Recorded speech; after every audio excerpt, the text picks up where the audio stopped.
kind of, I feel bad I don't have any really super interesting graphics here, but this is going to kind of take us, jump back towards a lot of the earlier presentations.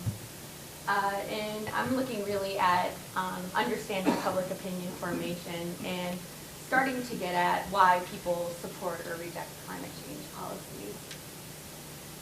And we mentioned Lazarowitz's work, but he's talked about interpretive communities as a group of individuals that share common risk perceptions, effective imagery, cultural worldviews, and socio-demographic characteristics. And one of the things we know about, for example, the group that are climate change deniers, the people that have adopted a skeptical view, is, that they're dominantly white male Republicans who listen to talk radio, things like that. And so we have pretty consistent data on the demographics and the social psychological variables that can predict climate change policy support. And so we have this relationship that we see. So here, for example, this is probably like illegal image use or something, but these are members of the Rush Limbaugh fan club on Facebook and various pictures that I went and kind of copy and pasted in there. But we do know that that can kind of predict climate change support. And so the data on public opinion is pretty consistent now that certain demographics in higher education, political party, as Riley presented so convincingly, and also values and beliefs. So people who are more altruistic, meaning taking in the broader concern for people outside their direct family, for the environment, tend to support climate change policy more, versus egoistic, being more concerned with an immediate effects. A new ecological paradigm that Riley's done work on, and political orientation again. And then we've got some of the other folks you'll hear. Sammy Zaran has done risk perceptions of climate change, and found that people that found the economic risks, who identified economic risks of climate change as being more likely to support policy. We've found that trust in environmental groups led to more climate change policy support, and trust in industry led to lower levels of climate change support. And Hamilton's done some pretty consistent work that's found that education levels, previous knowledge, are also another factor in predicting climate change policy support. And so my question kind of is, why do we, it's getting to what Riley was talking about why do we see these relationships between socio-demographic factors and climate change policy support? So why do white males tend to clump around, and have certain views on climate change policy support, or these certain characteristics come together? And so there's kind of different underlying models that we can look at that explain these outcomes. And so there's first kind of your classic political, economic, rational actor model that basically says people vote their interests, right? So this is that social structural factors, social demographics, your class, your race, etc., predict policy support via material resources and interests. So you're going to vote for a policy that benefits you, and you're going to vote against a policy that doesn't benefit you. And it kind of implicitly implies, right, that you're doing a calculus in your head of cost and benefit, which is kind of my little cartoon here of, well, if I kiss you, I have this chance of us falling in love, and if we fall in love, we have this chance of getting married, but then we might get divorced. And but then somehow the decision to do that is, there's a calculus going on there.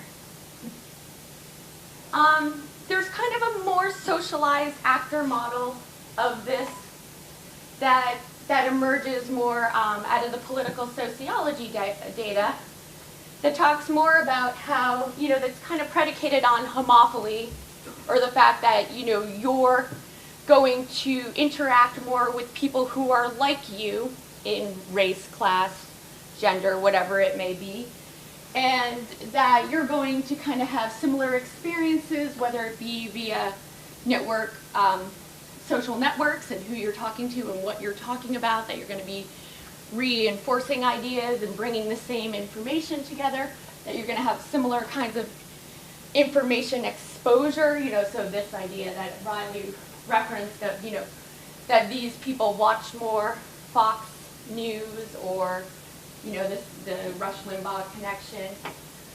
And that some of this, kind of has less to do with what your actual economic interests are or your risks from climate change, and more to do with your subjective construction of those material resources and interests. So that I don't know if you guys have read, What's the Matter with Kansas, but this idea of people voting against their own economic interests because of some other kind of constructed idea that it's based on values or other ideologies. And when you look at kind of social psychological factors such as values and beliefs, you get the idea. So in a review of kind of the political sociology on voting and policy and public opinion, that even sociologists who kind of reject that people are doing calculus in their head or making decisions on a cost-benefit analysis kind of approach, that their actions still are explained by kind of material resources and interests rather than values and beliefs. And that it's only much more recently, kind of post-90s, that we've gotten more interest and more realization of how important people's values and beliefs are in deciding whether to support or reject climate change policy.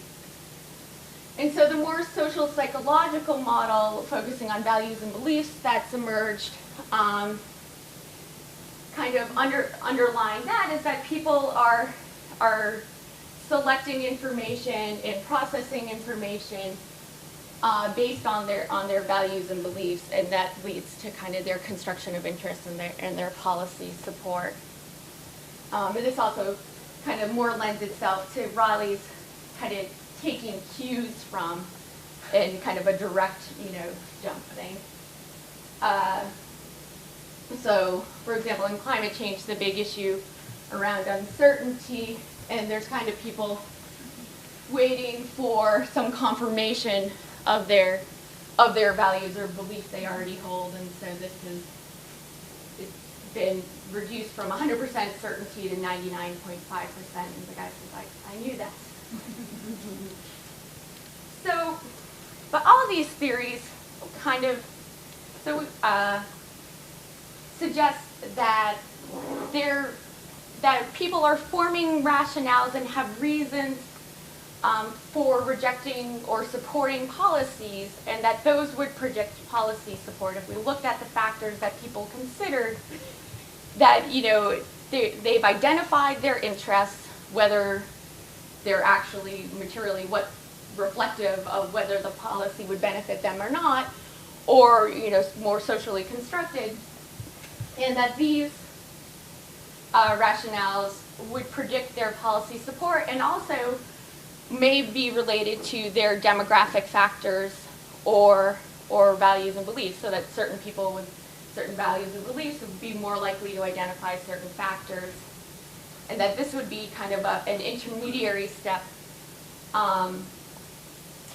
connecting this relationship that's so strong in the literature.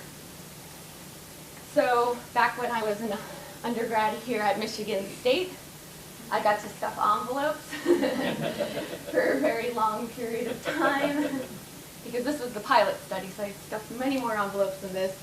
But we sent out a mail survey, 500 in Michigan and 500 in Virginia, and the explanation for those states is kind of a different part of the experiment. But We had a 38% response rate, about 318 responses. It included a long, extensive list of closed-ended questions, that identified demographics, such as like social psychological variables, and climate change policy support, the trust factor I was talking about.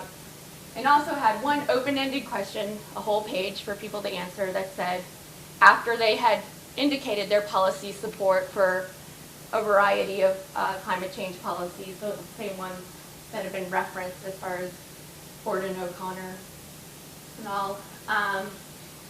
What factors did you consider in deciding your climate change policy support? And people listed things, everything from using the whole page and very specifically to one-word answers that were like cost. And people who provided at least one answer, it was 216 out of the 318. So 2 researchers identified as David Bidwell and myself. We identified 30 distinct codes and their frequency, and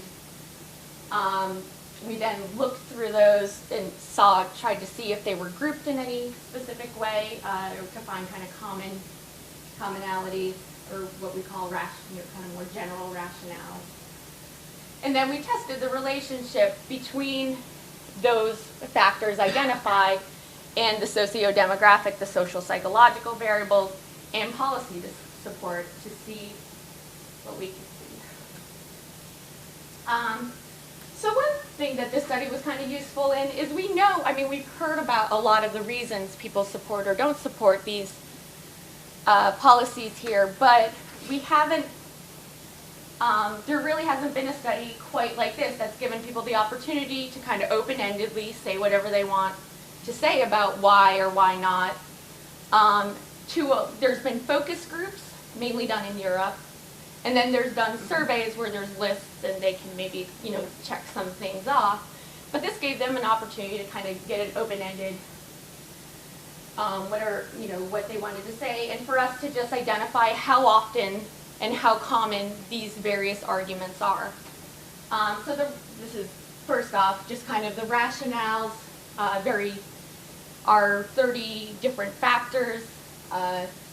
We identified kind of 4 general categories: economic, political, technological, and moral. And you can see kind of these are just the frequencies with which these types of rationales showed up. And the miscellaneous I'll come to, but there's 2 categories under there, and one is they would identify an alternative to any of the policies that we asked about. So they would say something like, I didn't, support any of these, I support nuclear, and we didn't ask them about nuclear. They make alternative suggestions. And the other one that falls under that category is skeptic, where they say, I deny that climate change exists. And so now I'll just tell you a little bit about the common specific factors that people offered, right? So personal cost, 58% of responses mentioned it, and people are pretty direct about they don't really feel bad about saying, this is about the cost to me, right? So if I have to pay it out of my pocket, I vote against it. Like, that's pretty much where I am with this policy. And this is how, the statements they sound blanket enough that, this is how they would decide on any policy. If it's going to cost me, I'm done with it, right?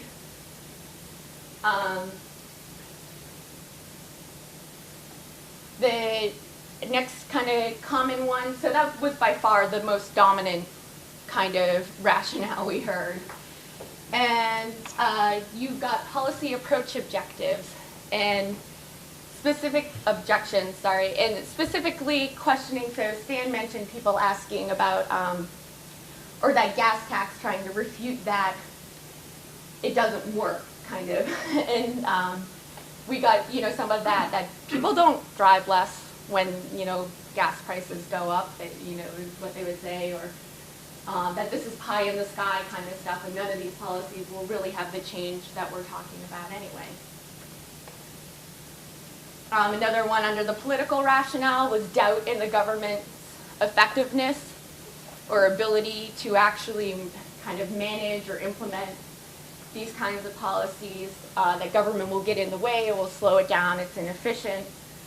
That taxes that, you know, theoretically could go towards energy efficiency or something are used for lining the pocket, and so this general skepticism about government ability. 24% of the population identified environmental concern, and you know, it kind of goes something like climate change. It's an acknowledgement of climate change's threats to the environment. Future orientation, also identified by like 11%, where they mention something about being concerned about the future of their grandchildren, and this often worked kind of in a why we should act now kind of way. But there was an interesting one that said, well, you know, I'm thinking about the environmental effects in 2 generations versus the economic effects in a single kind of 1 generation. And I really think that the economic effects are going to just wipe, you know, my children out and kind of be more burdensome than they can handle. And this idea that my children won't be better off than I am, and it's because of an economic impact, not necessarily an environmental impact, although this one clearly is talking about environmental health risks and needing to preserve the world for our grandchildren. You kind of heard that rhetoric a lot, justifying policy support. 15% expressed kind of optimism in alternative resources, or stated why they were supporting the policy in the sense of that they're for moving towards renewable resources. And just to kind of confirm where Riley and, you know, some of his work's going, the climate skepticism is out here, and normal cyclical changes in solar radiation. I saw in kind of a larger data set we had references to solar flares, nuclear flares, the idea, kind of classic, oh, they used to tell us it was going to be, you know, a global warming, and then it was really cold, and then, you know, this countering with kind of actual experiential information for kind of older generations. This idea that, you know, that they see coverage that questions whether the theories, you know, that they see these kind of, so I imagine, you know, the East Anglia stories and these kinds of things questioning whether climate change is happening or the integrity of the science. So these two show up. So when we actually run the regression analysis on this, we find that some reasons do predict policy support. The identification of personal costs, actual kind of policy support objections, so identification of anti-tax, anti-government. So a lot of people just say, I don't like taxes, and that's pretty much, that's the crowd I'm wondering about. For Stan's work, where you go with them, they're done with taxes, you know? Or kind of pro-market, and of course skeptics, all predicted lower policy support. And increased policy support was found correlated around concern about the environment and future orientation. And those two predicted increased policy support. When you look at what groups as far as demographics or social psychological characteristics are identifying these reasons, women, younger people, Michigan residents, which is not surprising given the kind of economic experiences people are having here, and those less open to change, that's a value measure, are more likely to consider personal costs. men were more likely to cite technological and political rationales, and surprisingly, kind of the conservative liberal characteristic that you would expect to be associated with identifying anti-tax, anti-government, questioning government effectiveness, did not significantly correlate with the identification of that political orientation. And kind of what strikes me actually about this research is the actual weakness of these correlations in that some of it was significant, but none of it was very strongly significant, and that you would expect there to kind of be a firm link going, which brings into questioning kind of the rational processes that we kind of think underpin public opinion formation and what's going on here. And so it just kind of raises research questions for me.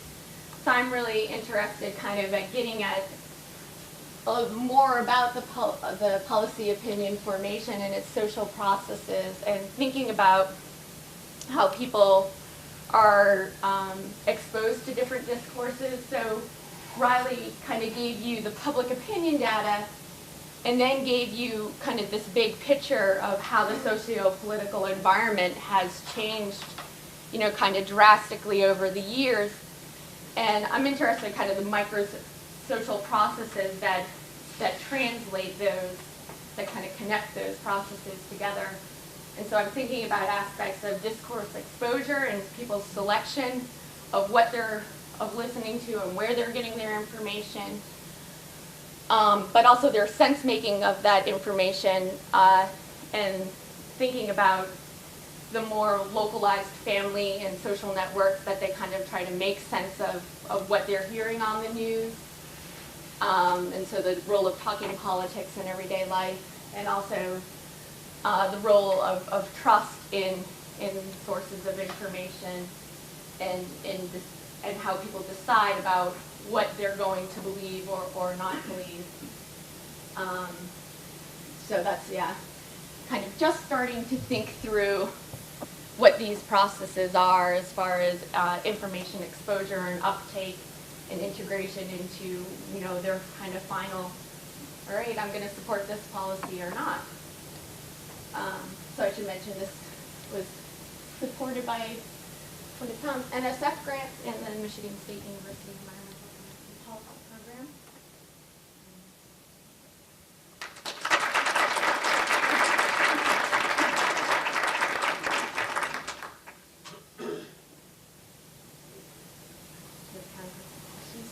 Yeah, I want to know what that magazine, New Scientist.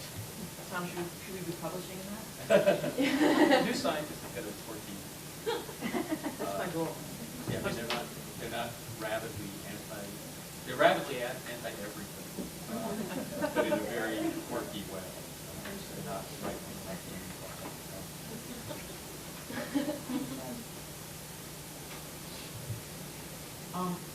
in one of your first slides, after you started talking about your study, one of the results slides, you had like 4 things on there, 4 themes that you sort of found. One was, I think, cost, and I forget what, but one of them was morality. Yeah, the moral rationale. And I wonder if you can talk a little bit more about that. I didn't know if you touched on that or not. Yeah, it generally was reflective of people kind of making, when they made statements about what was right or what's wrong, but it really encompassed a lot of other things. So the environmental concern statements were placed under there, and concerns about equity were placed under there as well. So one of the ones I didn't mention that was cited frequently was, discussions of fairness, either about, well, if the U.S. takes steps, then so should other countries, or the U.S. is a big contributor, so we should take steps because we're harming other countries, and those kinds of things. And future generations? Future generations is under there too, yep. On what aspect? Is there a way for you to find out if your responses might be weighted by who actually responded to the mails. So like, did you only get 5% skeptics because people who were too skeptical just weren't sending it back?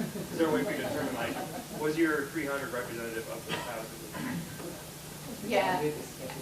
As far as like getting at the skeptics and like, you know, what the true percentage of skeptics are out amongst the American public and what our sample is, it's certainly possible that they go, oh, climate change. Although sometimes people that have kind of strong views like that on either side are more likely to answer, to engage, right? But there's no way, we can check the survey response rate as far as like how it compares on demographics and things like that when you have census data, and so we did that, and it's fairly representative, a little, slightly fewer minorities and slightly fewer lower income, slightly tilted towards, I think, older, but generally similar population demographics, and that's all we kind of can assess, I think. Just if it was the standard film. Yeah, I mean, we follow the standard survey methodology for mail surveys. Other percentages, I don't know if you've seen percentages. I feel like I saw one that estimated closer, I think it was like 10% of the American public are skeptics. Do you have a better feel on that, Riley? Given the other data, you would think that the little categories which had the 6 or 7 people. Yeah, that's what it's been. Where it is, so it's around there. Our estimate of like 5% of people who gave skeptic responses might be a little low, and I think maybe 10, yeah, it's kind of The 6 Americas is a very strict skeptic definition. Yeah. So, sorry. No, I was just saying this data was collected during a time when public attitude was at its highest for belief in climate change. This is 2004, actually. And we do actually, right now, a much larger data set that was collected, I guess, probably 2005. We'll be doing the same coding but for many higher number of respondents. Within that moral category, did you find any religious citations for not believing in climate change? We found, I forget what the percentage is, I think it was around the skeptic, like about 5% of people did mention religious reasons, and some, so that's a really small number of people, but there was, and it was kind of split, like there was a little bit of the stewardship kind of, there was 1 or 2 of those, I think, and then there was like 1 or 2 of Yeah, there were a couple that were very vague. It just said God. God. It's all in God's hands. I did a very unscientific survey on my Facebook page, and I got 3 responses. People said that two of the 3 responses said something like, "My God is not that small." Like, Yeah. Don't tell me what light bulb to change.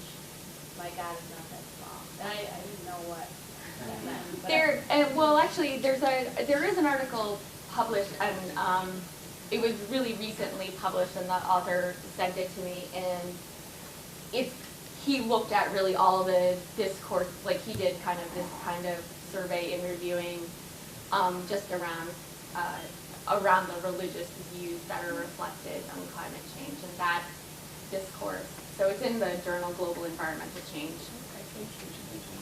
Yeah, which is also where these results are published. So if you look at two parts. One is if you look at where people say they get their information about climate change, and then sort of second and related to that, sort of where people work, for example. And what I'm leading up to is that it seems that a lot of people are influenced by their associations that they're a part of. They're farmers, the Farm Bureau clearly knows as an example, if they work for in the power sector, when we're in coal states, they're maybe influenced by that. Seems like and it kind of comes back to where people get their information and what kinds of people are telling them whether they're going to be economically hurt or morally hurt, for example, Right. if it's from their church or We did. some other association. Right, so right, and that's kind of my interest on that kind of the social networks of kind of everyday life and how you are, who you're conversing with about this. And, but we did ask, where they got their information in a very broad sense, I think, was like newspaper, not specific channels or anything, but like newspapers, internet, radio, right? It was very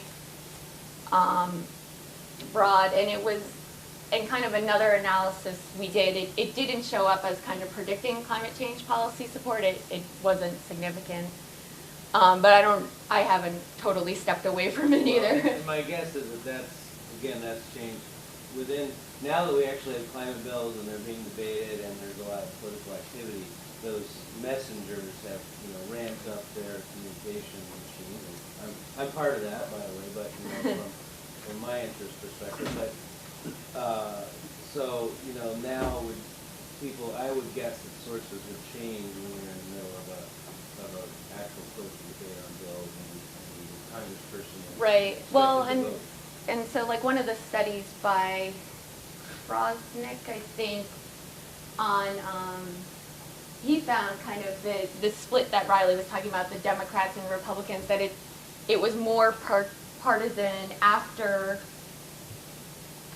what year were the thank you, yeah, I'm like 97 debates between Clinton and Bush on climate change, and that when those kind of political machines ramped up around climate change, and there were these debates, and climate change was, somewhat at the center of it, or one of those topics, he kind of found that there was a difference in public opinion before and after.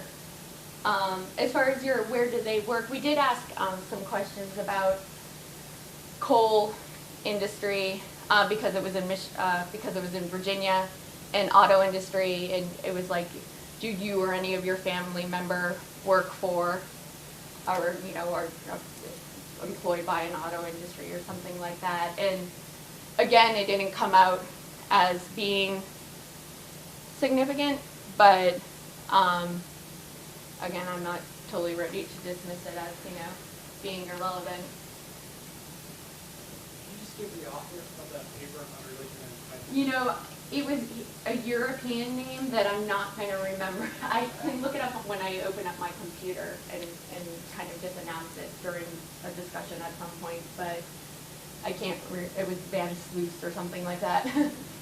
What about the hypersensitivity? Like we mentioned a lot in this panel about kind of the conservative part of it and their media thing, but those who kind of listen to Democracy Now! And NPR, that sector of it, being from a kind of an industry where we use a lot of coal and we want to make positive steps in the right direction, there seems to be this, it's got to be renewable.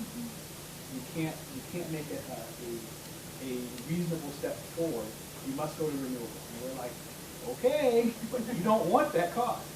So in looking at that, have you seen anything like that in the policy debate? Kind of the hyper climate change, that nothing but zero emissions will do.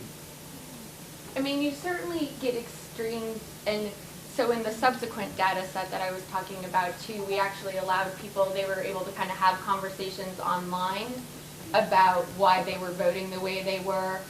And there you certainly kind of got these often extreme rhetorics developing.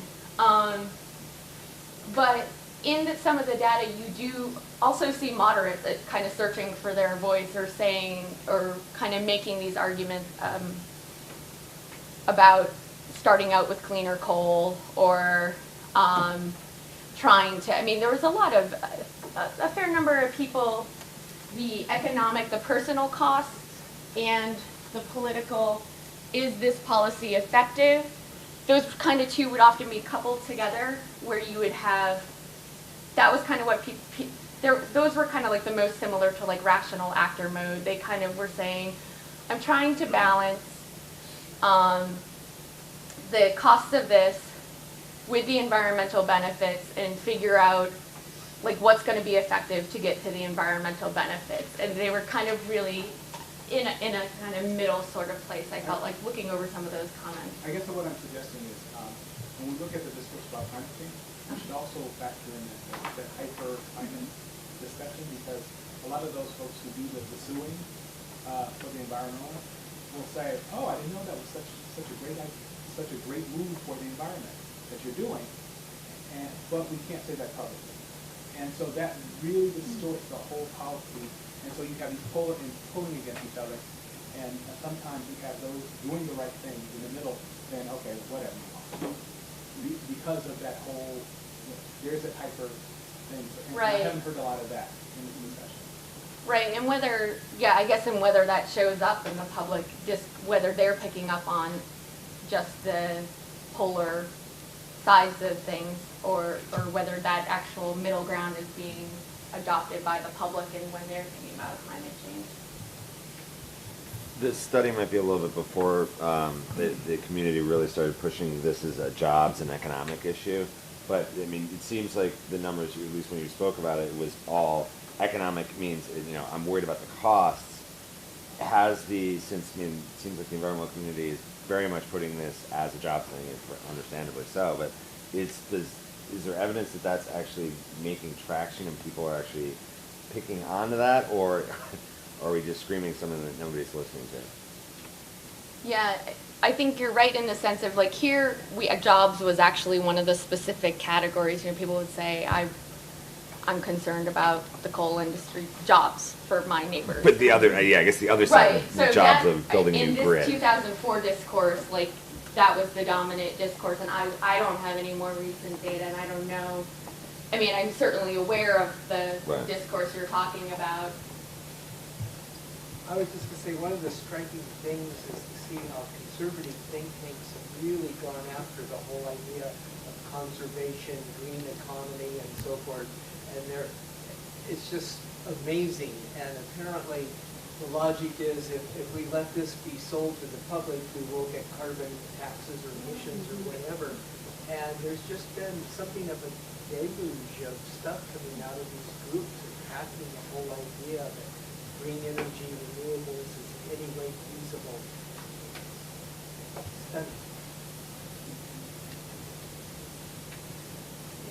I just wanted to make a comment also on it's something that I think about in terms of this research, being one of the authors on the paper, is that remember that we're looking at correlations, not necessarily causality.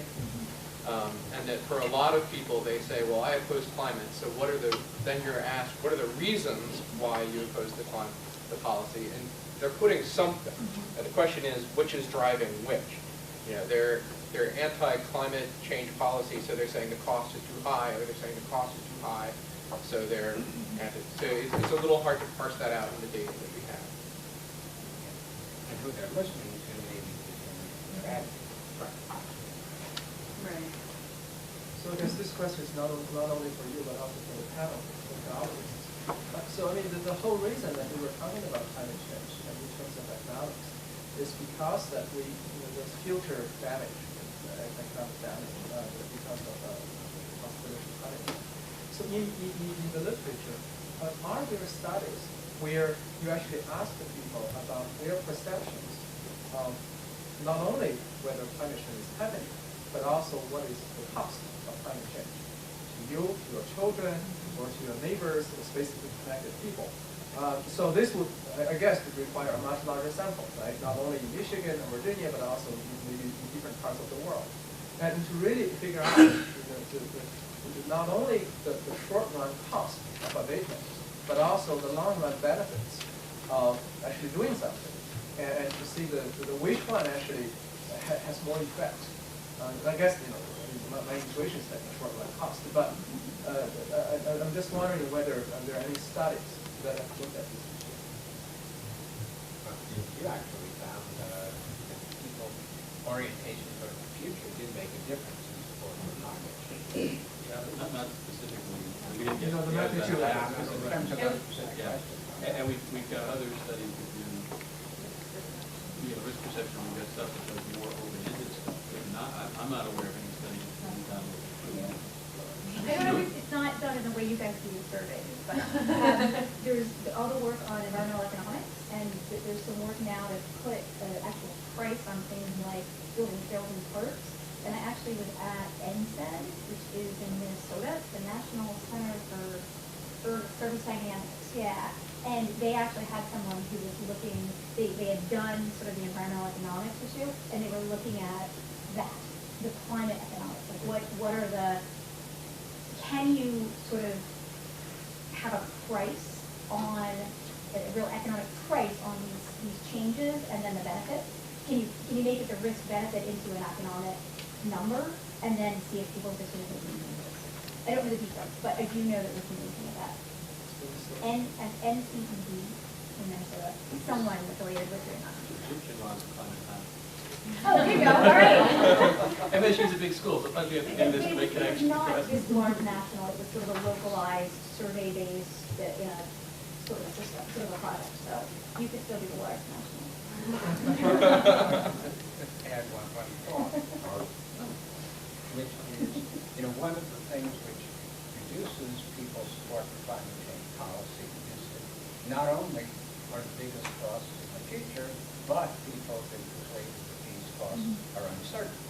Now, I remember Laura Fisher saying something I thought was very insightful. She said, uncertainty doesn't have to be a reason to do nothing. Basically, say, even though it's not certain, we do pay costs to avoid catastrophic risks. Aaron and I actually tried that out a few years ago, just giving alternative messages on that. At least initially what we found was not a huge amount of difference, but I think it's worth pursuing further whether that argument that you do buy insurance, most of us do inoculate ourselves against things, even if we're not certain it's reasonable to pay costs. This makes me think of a topic that deserves some research, which is that I think it's primarily the climate research group in MIT, which is grounded primarily in economics. I think that's what they do. They have these sort of roulette wheels, and the idea is, there's a probability that we're not going to get even 2 degrees of climate change, and therefore very little damage. And there's also a probability that we're going to get 6 or 7 degrees and incredible damage. And so they kind of calibrate these probabilities and use them in the image of a roulette wheel. And there's a lot of folks, I think the community overall is saying we need to think about climate change as a problem in adaptive risk management. And that's, one can sort of argue that from the intersection of science and policy. But there's also a sense that maybe we can communicate to the public by using something like these roulette wheel images. And one of the concerns I have is we know that people have a lot of trouble handling probabilities, but we also know from some of the work that that there are ways to communicate probabilities much more effectively than default ways. And I think we really are at a time where there's going to be, I would anticipate in the next year, a big shift in how the scientific community is trying to convey the seriousness of climate change by using adaptive risk metaphor. And the way I would put it globally is, and the folks who say that you don't have to worry about climate change are asking you to bet the house on one number in roulette. That's your sort of style. But the issue then becomes, how do we, if one moves down that line, how does one communicate that to the public? I don't think we can ever do it. It's related. Just one of the comments in economics, there's a very strong risk literature dealing with uncertainty, which specifically gives this issue. It's low probability but high impact events. And it turns out, in a rational model, this definitely dominates any other kinds of consideration. However, I agree with you, it's really the communication. And we actually have very difficult time in communicating probability and uncertainty decision-making to our economics students. Just let me get one thing. Does the literature actually look at how sort of average people that it dominates an average people's decision making, or it dominates when they figure out what the rational choice is. Rational choice. It's not that right. Yeah. Because people don't have a logic model when they make decisions, necessarily. Right? Well, that's an issue.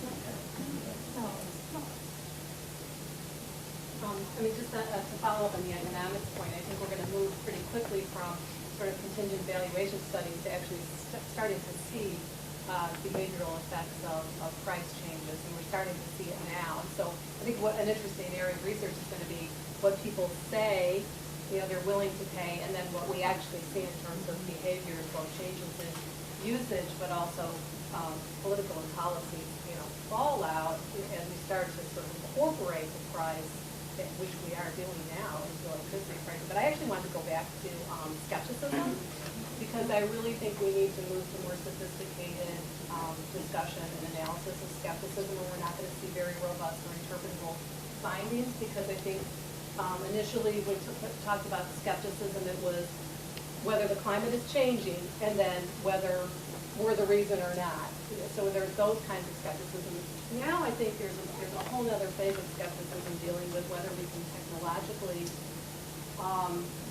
find effective solutions, whether we're, whether we're at a point of pretty serious, really moving into mitigation adaptation. But so there's the technical feasibility, and then there's sort of the economic and cost feasibility, and then sort of the skepticism about policy. We can, even if we could we come together and have an effective policy? So those are three more dimensions. I would argue skepticism, so that camp might more than accept that the climate is changing, and yet have a lot of skepticism about where we're going. So I think as we do this kind of work, I think we need a much more, I would just pitch a much more sophisticated approach. Maybe we need some new rhetoric or new words to describe it, because there's different kinds of skepticism, and they represent very different spectrums of opinion. I would caution us a little bit to be so sort of monolithic, I guess, in our view of conservative or liberal, Republican or Democrat. I think trying to unpack certainly the conservatism or and really understanding sort of dimensional or motivational elements to it, in philosophically based, entrepreneurially based. For instance, I was on a panel a couple of weeks ago at a place in Michigan that had just installed solar panels, 150 kilowatts. And I was sitting on the panel with a gentleman, and he said, look, I'm a dyed-in-the-wool Republican. I've always been a Republican. The best government, the smallest government, the one that stays out of my way, and the one that doesn't hurt me. Pretty typical conservative response. He said, but you know what? I really like feed-in tariffs. 60-some cents for the solar panel he put on his roof. Now, he saw that in entrepreneurial terms. Here was a business avenue for him to get into this discussion, not on philosophical grounds necessarily, but on entrepreneurial grounds. Here was his avenue to lower cost of capital initially, and so it really started to fracture this concept of conservative versus non-conservative, or Republican versus non-Republican. And I'll even, so one of, I think, I don't know whether it was like this first quote here, but the person is clearly a climate skeptic, but the next sentence was, but I voted yes for policy A, B, and C because I'm concerned about energy independence. And so the idea is, that Stan put forward, about alternative framings of whether a lot of climate change policies even need to be called climate change policies, or, can be called energy independence or energy policies. It certainly also can kind of fracture what you would think is, a consistent, you voted against some climate change policies and for some others. I think John has a point there. We've run into this in the past, dealing with the ag community, on the acceptance of best management practices to prevent water pollution. They saw absolutely no need not to follow right up to the fence rows or the county drain, until you show that, all right, if you do this, then you're going to retain water, you're going to retain nutrients, blah, blah, blah. And it's going to be a cost savings to it, right? So there's an economic incentive there to prevent water pollution. But before, no incentive on knowledge. So you almost have to tie that type of a motivation to acceptance of this here. There's a benefit, economic is going to save you money in the long run or short run, whatever.